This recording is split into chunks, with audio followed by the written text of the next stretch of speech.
नमस्कार, मैं हूं संजय शर्मा। आप देख रहे हैं 4PM महाराष्ट्र। राहुल गांधी का जन्मदिन एक ऐसे नेता का जन्मदिन जो अपने सिद्धांतों के लिए कस के लड़ाई लड़ा, जिसमें कन्याकुमारी से कश्मीर तक एक यात्रा की और इस यात्रा ने भारत की राजनीति को दशा बदल दी। मेरी उनसे लंबी बातचीत थी, फोटो आप देख ही रहे थे, तभी का है ये। और मैंने आज अभय दुबे से राजनीति के अलग अलग बिंदुओं पर बातचीत की है। रोचक बातचीत है, देखिएगा जरूर, अच्छी लगेगी आपको। शुक्रिया। 4PM न्यूज नेटवर्क में बहुत बहुत स्वागत है अभय दुबे जी आपका। बातचीत शुरू करूं उससे पहले राहुल गांधी जी को जन्मदिन की हार्दिक शुभकामनाएं। और मुझे वो नेता इसलिए भी पसंद है कि बहुत कम लोग ऐसे होते हैं जो अपने ऊपर जब आरोप लग रहे हों वो खामोश रहें। वो मंच पर रोए नहीं कि मुझे 50 किलो गाली दे दी, देखो मुझे गालियां दे रहे हैं, मुझे धमकी दे रहे हैं। उसको पप्पू साबित करने के लिए संघ ने, बीजेपी ने, कारपोरेट हाउस ने, मीडिया के दलालों ने, लोग कहते हैं कि सैकड़ों हजारों करोड़ रुपए फूंक डाला। लेकिन राहुल गांधी ने कभी जवाब नहीं दिया कि जो बोल रहा है बोलते रहने दो, मैं अपने कामों से जवाब दूंगा। और जब उसने कन्याकुमारी से कश्मीर तक की भारत छोड़ो यात्रा करी तो पसीने आ गए। उत्तर प्रदेश के डिप्टी सीएम में ब्रजेश पाठक, उन्होंने कमेटी बना दी थी कि राहुल गांधी को ठंड क्यों नहीं लगती, डॉक्टर तलाश करेंगे। लेकिन हमारे यहाँ कमेटी बनती है, सब फर्जी कमेटियां होती हैं। जैसे राम मंदिर चढ़ावे को लेकर SIT कमेटी बन गई, कुछ भी मामला हो तो SIT कमेटी बना दो, न्यायिक जांच बना दो, वो गायब हो जाती है। तो ऐसी ही वो राहुल गांधी को ठंड क्यों लगती है, ब्रजेश पाठक जी ढूंढ नहीं पाए अभी। लेकिन राहुल गांधी ने दिखा दिया कि उनकी हैसियत क्या है। भारत जोड़ो यात्रा के बाद पूरे देश में जो माहौल बना वो काबिल तारीफ है। तो इस नेता को बहुत बहुत शुभकामनाएं, बधाई उनकी ऊर्जा को और उनकी स्पष्ट वादता को। आज नौजवानों ने के रूप में उनका कल जन्मदिन मनाया गया और वो एक नई पहल कर रहे हैं देश के छात्रों और नौजवानों को रोजगार, उनके भविष्य इससे जोड़ने की। तो बात यहीं से शुरू करते हैं आज की। राहुल गांधी की जो ये योजना है कि यूथ को, छात्रों को, नौजवानों को इसमें कितना बड़ा धोखा किया जा रहा है। मुझे लगता है आज़ाद भारत का ये सबसे बड़ा धोखा है, क्योंकि बेरोजगारी चरम पर है, रोजगार है नहीं, परीक्षाएं लीक हो जाती हैं, पेपर गायब हो जाते हैं, पेपर आउट हो जाते हैं। युवा बहुत परेशान है, इतना मैंने कभी खराब हालत में नौजवानों को देखा नहीं। क्या करेंगे इस संदर्भ में? राहुल गांधी की ये पहल क्या कुछ क्रांति ला पाएगी? देखिए, भारत की राजनीति काफी जटिल है और इसकी कई गुत्थियां हैं। एक गुत्थी है जिसका नाम है नरेंद्र मोदी। ये भारतीय राजनीति की एक गुत्थी है। गुजरात से एक आदमी आया, उसने पहले भारतीय जनता पार्टी के संगठन पे कब्जा किया, उसके बाद में उसने देश की सत्ता पे कब्जा कर लिया। देश का बड़े से बड़ा जो कारपोरेट पूंजीपति है वो नरेंद्र मोदी को पसंद करता है और वो चाहता है कि नरेंद्र मोदी इस देश के प्रधानमंत्री होना चाहिए। अमेरिका के राष्ट्रपति डोनाल्ड ट्रंप हैं, वो भी नरेंद्र मोदी को पसंद करते हैं, वो भी चाहते हैं कि नरेंद्र मोदी भारत के प्रधानमंत्री होना चाहिए। तो देश की जो ऊंची जातियां हैं वो भी नरेंद्र मोदी को पसंद करती हैं। वो मानती हैं कि नरेंद्र मोदी को ही भारत का राष्ट्रपति होना चाहिए, भारत का प्रधानमंत्री होना चाहिए। तो ये जो बड़ी बड़ी ताकतवर यानी ग्लोबल ताकतें, भारत की कारपोरेट पूंजी और देश की ऊंची जातियां जो कि सब हर मंच पे बैठी हुई हैं, नियंत्रणकारी मुकामों पर बैठी हुई हैं, वो नरेंद्र मोदी को पसंद करती हैं। क्यों पसंद करती हैं? उससे उनको क्या फायदा है? क्या देश के पूंजीपतियों को भी बड़ा भारी फायदा हो रहा है? अगर क्या देश में कोई मैन्युफैक्चरिंग रिवोल्यूशन हो गई है? कोई किसी बात का सही ठीक ठीक जवाब नहीं है। अर्थव्यवस्था रसातल में जा रही है। इसके बावजूद भी ये गुत्थी है कि नरेंद्र मोदी अभी तक सत्ता में क्यों टिके हुए हैं। देश की एक दूसरी गुत्थी और है, जनता जो समझने की कोशिश कर रही है। उस गुत्थी का नाम है राहुल गांधी। अगर जनता राहुल गांधी को समझ लेगी तो फिर नरेंद्र मोदी की गुत्थी अपने आप हल हो जाएगी, क्योंकि नरेंद्र मोदी तब सत्ता से हट जाएंगे। केवल एक ही व्यक्ति में नरेंद्र मोदी को सत्ता से हटाने की क्षमता है और वो व्यक्ति है राहुल गांधी। धीरे धीरे करके राहुल गांधी की वो क्षमताएं प्रकट हो रही हैं। अब आप देखिए, राहुल गांधी के नेतृत्व में ही जो कांग्रेस पार्टी है उसने अपनी सीटें दूनी की। राहुल गांधी के ही नेतृत्व में कांग्रेस पार्टी नरेंद्र मोदी का जन्मदिन बेरोजगार दिवस के तौर पर मनाती है और राहुल गांधी का जन्मदिन रोजगार मेले के तौर पर, रोजगार दिवस के तौर पर मनाया जाता है। हर साल 56 साल के हो गए आज राहुल गांधी। हर साल दिल्ली के अंदर एक बड़ा रोजगार मेला लगाया जाता है जिसके अंदर 150 के आसपास कंपनियां आती हैं और सैकड़ों हजारों प्रशिक्षित छात्र जो है, जो रोजगार के लिए प्रशिक्षित नौजवान जो हैं, जो इंजीनियर हैं, कोई MBA किए हुए है, तरह तरह के कौशलों में प्रशिक्षित हैं, वो सब वहां पर आते हैं और उनमें से हजारों को नौकरी प्राप्त होती है, ऑफर लेटर मिलते हैं कंपनियों के। पिछली बार जब रोजगार मेला लगा था पिछले साल, जब राहुल गांधी 55 साल के थे, तब 1,500 नौजवानों को रोजगार प्राप्त हुआ था आज के दिन। इस बार के आंकड़े कल तक आ जाएंगे। इस बार तालकटोरा गार्डन में ये मेला लगा था। अच्छा, इससे ठीक पहले उन्होंने कोटा के कार्यक्रम की हम लोग चर्चा कर चुके, और हम लोग जानते हैं कोटा के कार्यक्रम की जो स्पिरिट थी, वही स्पिरिट इस रोजगार मेले की स्पिरिट थी। उन्होंने कोटा कार्यक्रम में भी नरेंद्र मोदी का नाम नहीं लिया, भाजपा का नाम नहीं लिया, वोट की कोई बात नहीं की, राजनीति की कोई बात नहीं की। ना इस मेले में वोट की कोई बात की गई, राजनीति की बात की गई। तो ये देखिए एक एक खास तरह की राजनीति, खास तरह से राहुल गांधी गतिशील हैं। उनके पास कुछ खास तरह की योजना थी। भारत जोड़ो यात्रा भी एक खास तरह की योजना थी। लाल किताब हाथ में लेके सारे देश में घूमना कि ये लोग, इन लोगों को अगर ज्यादा सीटें मिल गई तो ये लोग संविधान बदल देंगे, आरक्षण के लाभ जो है वो दलितों, आदिवासियों और ओबीसी से छीन लेंगे। ये भी एक खास तरह की योजना थी। मैं मानता हूं कि रोजगार मेले भी एक खास तरह की योजना है। ये जो प्रतियोगी परीक्षाओं के कोचिंग हबों में जाकर बड़े बड़े कार्यक्रम करना, जो अभी पहला कार्यक्रम हुआ है, इसके बाद पटना में होगा, इसके बाद लखनऊ में होगा, इसके बाद जयपुर में होगा, इसके बाद भोपाल में होगा, ये भी एक खास तरह का कार्यक्रम है। मुझे लगता है कि राहुल गांधी इन कार्यक्रमों के जरिए, इस तरह की गतिविधियों के जरिए, जो देश की 50% से ज्यादा आबादी है, जो युवा आबादी है, जो पीड़ित महसूस करती है व्यवस्था से, इसको रोजगार नहीं है, जिसका भविष्य अंधकारमय होता जा रहा है, उसको लगातार संबोधित कर रहे हैं, अपनी तरफ आकर्षित कर रहे हैं। और मेरा मानना यह है कि वो 2029 के लिए तैयारी कर रहे हैं। राहुल गांधी की विधानसभा चुनाव में बहुत कम दिलचस्पी है। विधानसभा चुनाव में उनकी केवल नाम मात्र की ही दिलचस्पी है, क्योंकि लड़ने पड़ते हैं चुनाव। उनका फोकस जो है लगातार 2029 के ऊपर है। ये है एक और वो आप उनका हॉर्स विजन है, बिल्कुल, इसको आप महाभारत की भाषा में कह रहे हैं तो चिड़िया की आंख वाला विजन है। वो 2029 के चुनाव के ऊपर अपना फोकस रखे हुए हैं और उसी के लिए सारी तैयारी कर रहे हैं। वो ये चाहते हैं कि धीरे धीरे करके जो देश के नौजवान हैं, छात्र हैं, युवा हैं, बेरोजगार हैं और जो संघर्ष कर रहे हैं अपने जीवन को और बेहतर बनाने के लिए, लेकिन ये व्यवस्था उनके संघर्ष को कामयाब नहीं होने दे रही है, उन तमाम लोगों के साथ में उत्तरोत्तर जुड़ते जा रहे हैं। उनके बीच में राहुल गांधी की लोकप्रियता बढ़ती जा रही है। नरेंद्र मोदी को पता है कि इस क्षेत्र में उनकी लोकप्रियता का क्षय हो रहा है। केवल कुछ हिंदुत्ववादी ट्रेनिंग लिए हुए जो युवा छात्र हैं, जो विद्यार्थी परिषद से जुड़े हुए हैं, बजरंग दल से जुड़े हुए हैं और भाजपा और संघ के दूसरे संगठनों से जुड़े हुए हैं, उनको अगर आप छोड़ दें तो बाकी जो युवाओं का समाज है उसमें मेरे ख्याल से इस वक्त राहुल गांधी सबसे लोकप्रिय नेता हैं और उत्तरोत्तर उनकी लोकप्रियता बढ़ती जा रही है और राहुल गांधी इसी डगर पर लगातार बढ़ रहे हैं। बिल्कुल ठीक कह रहे हैं। लग भी रहा है कि राहुल युवाओं में अपनी पैठ बनाने में कामयाब हो रहे हैं। उधर मुझे बड़ा बुरा लग रहा है कि जो मेलोनी हैं वो ट्रंप को इतना लतिया रही हैं, इतना बुरा कह रही हैं कि ट्रंप झूठ बोलते हैं। और मेलोनी जी के जो मित्री कहूँगा मैं, क्योंकि दोनों बहुत बढ़िया तरीके से जब हमारे प्राइम मिनिस्टर उनको टॉफ़ी खिला रहे थे, अच्छी बात है, रिश्ते अच्छे होने चाहिए। और लोग खराब बातें कर रहे थे, मैं उनका पक्ष नहीं हूँ। एक महिला पुरुष के बीच अच्छे रिश्ते भी होते हैं, मानसिक रिश्ते भी होते हैं। अब मोदी जी को अगर टॉफ़ी खिलाने में अच्छा लग रहा है तो इसमें मुझे क्या आपत्ति है, किसी को भी क्यों आपत्ति हो। लेकिन फिर थोड़ी मेलोनी जी से हिम्मत भी सीखनी चाहिए मोदी जी को।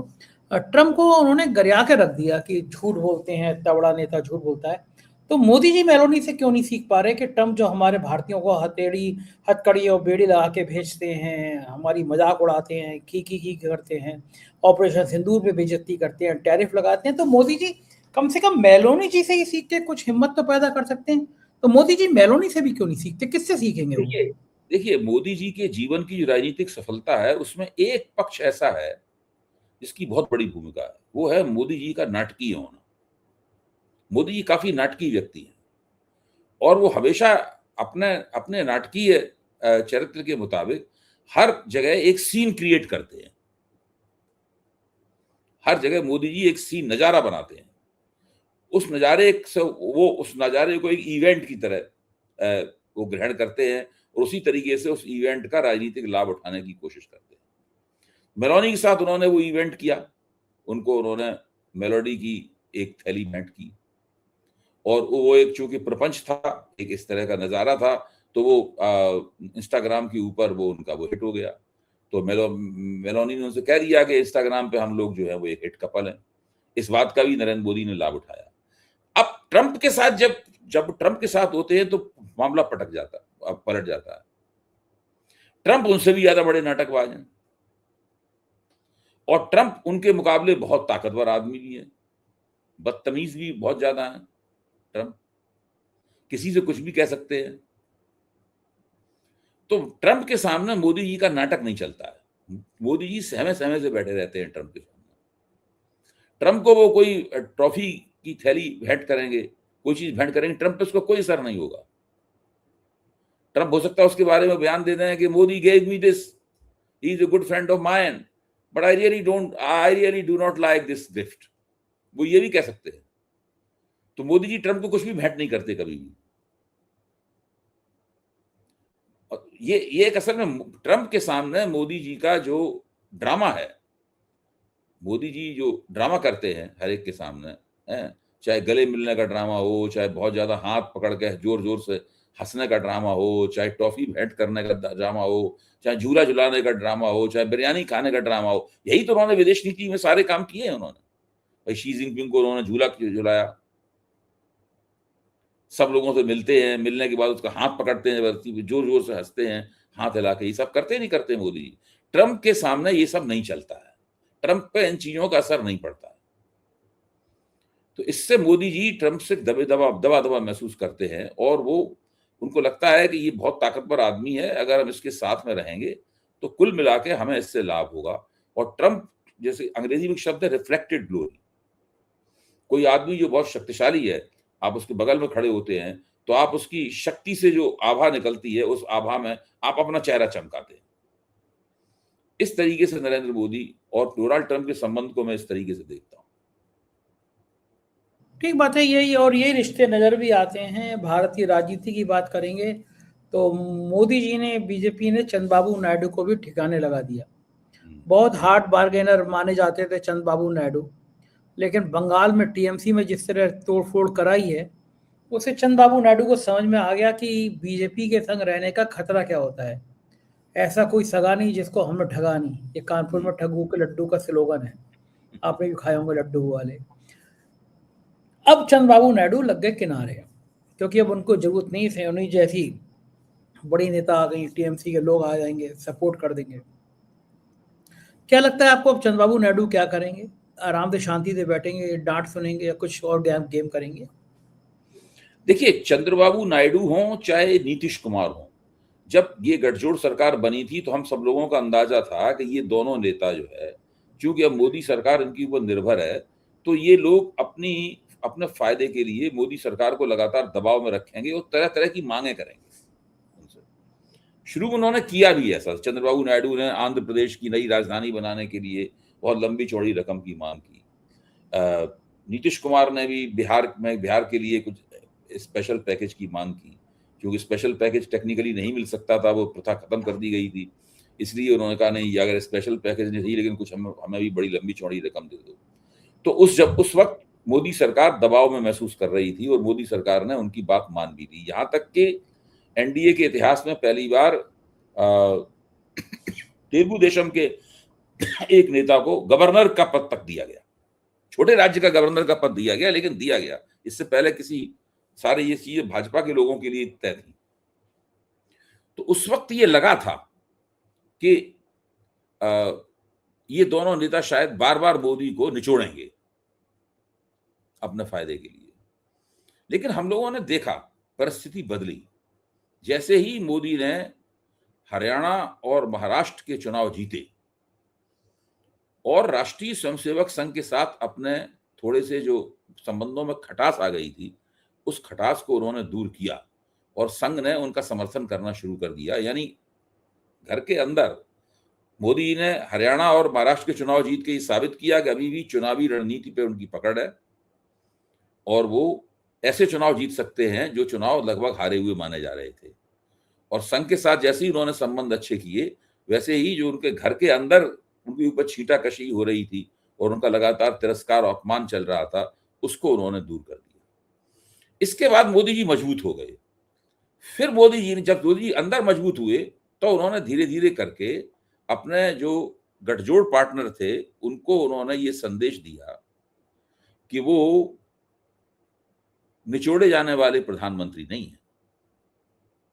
और आप देखिए, शुरुआत के उस दौर के बाद में फिर नीतीश कुमार उल्टे नरेंद्र मोदी पर निर्भर हो गए अपने बेटे की राजनीति में स्थापित करने के लिए, और चंद्रबाबू नायडू भी नरेंद्र मोदी के ऊपर किसी किस्म का दबाव बनाने में असमर्थ रहे।